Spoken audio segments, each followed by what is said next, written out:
วัดลงพีซีจีเลยต้องขึ้นสเตตัสนะ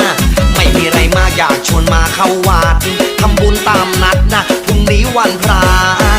ยุคนี้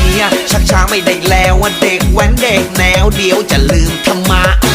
เล่นโซเชียลทั้งวันไม่ลดลาฝากญาติโยมด้วยนะช่วยกันแชร์ออกไป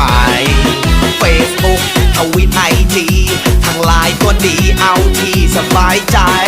เทศนาผ่านคลิปมากมายคำคมสอนใจโพสต์ออกไปมากมี